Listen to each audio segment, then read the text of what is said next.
di sini saya sedang bersama dosen dari Fakultas Hukum. Boleh perkenalan? Oke, baik. Saya adalah Dr. Cini Berlian, SHMH. Saya sebagai dosen di Fakultas Hukum, ya, juga sebagai kepala labor. Mungkin hari ini Jecep atau Zevana ingin berdiskusi, ya, ingin mencari gambaran bagaimana kiat-kiat menjadi orang yang berhasil gitu ya. Mungkin saya bisa memberikan beberapa pandangan. Oke, silakan. Saya akan membuat pertanyaannya, Pak. Yang pertama, bagaimana Bapak mendefinisikan sukses dalam sudut pandang Bapak? Baik, sebenarnya sukses itu banyak macam versinya ya. Kalau menurut saya sukses itu adalah ketika semua seimbang ya, seimbang dalam artian agama ya, agama tidak ditinggalkan, agama tetap dikedepankan dalam hidup.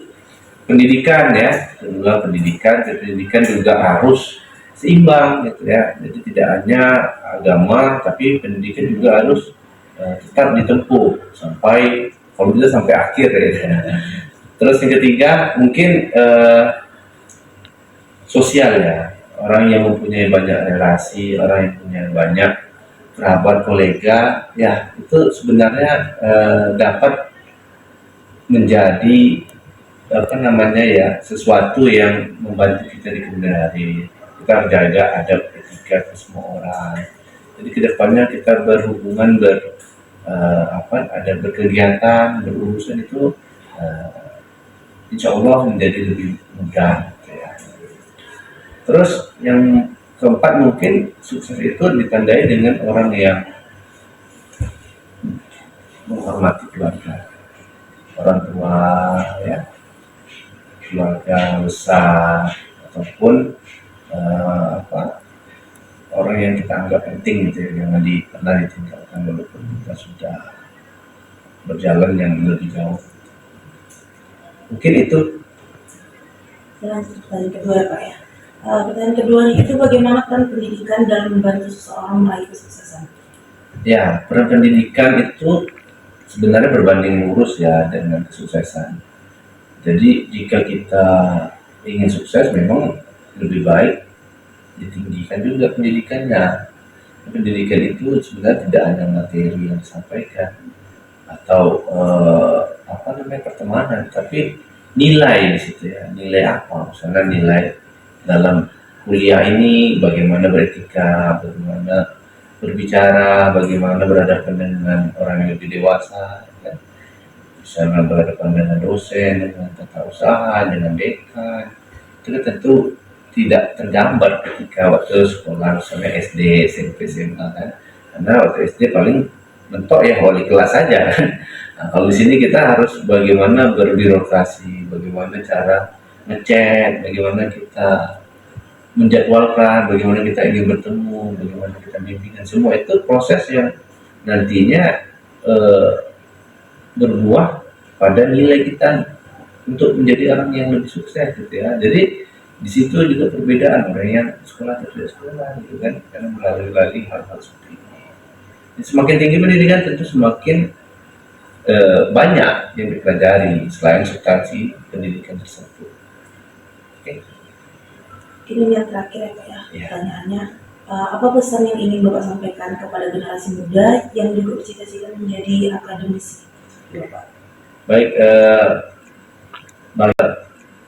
bagi generasi muda ya, anak-anakku ya, semuanya yang sekarang mungkin masih semester awal ya, mungkin masih bingung gitu ya, kejarlah impian sampai di akhir, selesaikan perkuliahan. Jadi memang kalau kita udah mulai melangkah masuk kuliah tuh jangan sampai berhenti ya, jangan sampai terpengaruh. Juga dalam perkuliahan itu kita harus selektif dalam pertemanan juga ya, misalnya kawan yang kelihatannya nggak produktif dalam perkuliahan, nah, itu kalau bisa kita jangan seperti itu juga. Kalau level itu kita harus kalau bisa ya dekatilah yang yang juga sefrekuensi ya, kita ingin cepat tamat, kita ingin sukses. Jadi kita harus pandai memfilter diri juga. Kalau kawan yang tidak mau, yang malas tidak mau diajak, ya terpaksa kita juga ini cari yang apa ya, yang senada gitu. Jadi memang kalau zaman sekarang susah kalau tidak kuliah setidaknya sampai strata 1. Jadi kalau udah strata 1 insya Allah udah lebih nyaman lah dalam berbagai aspek, baik dalam cari kerja, dalam bersosial. Jadi ya itu juga tadi saya sampaikan, berbanding lurus dengan kesuksesan pendidikan. Jadi kalau menjadi dosen juga harus sampai S2 minimal ya. Kalau menjadi dosen akademisi ya sampai S2. Mungkin itu. Baiklah, mungkin sekian pertanyaan dan jawaban tentang kesuksesan yang sudah disampaikan oleh Bapak Cahdi yang merupakan dosen dari Fakultas Hukum. Sekian dari saya. Assalamualaikum warahmatullahi wabarakatuh. Assalamualaikum warahmatullahi wabarakatuh. Halo semuanya, saya Alicia, mahasiswa Teknik Industri. Jadi di video kali ini saya akan mewawancarai seorang penjual sarapan pagi yang inspiratif, yang berhasil membangun usahanya dari nol dan tetap semangat walau banyak tantangan. Yuk kita dengar kisah perjuangannya. Halo Bu, terima kasih banyak ya sudah mau saya wawancarai. Sebelumnya boleh perkenalan diri dulu Bu. Nama dan jualan sarapannya apa saja? Kenalkan, saya Ibu Mirda. Saya jualan sarapan pagi kayak nasi uduk, lontong sayur, sama gorengan sejak tahun 2020. Biasanya saya mulai dari jam 7 pagi sampai jam 1 siang. Oke. Kalau menurut Ibu sendiri, apa sih arti kesuksesan dalam berjualan sarapan seperti ini?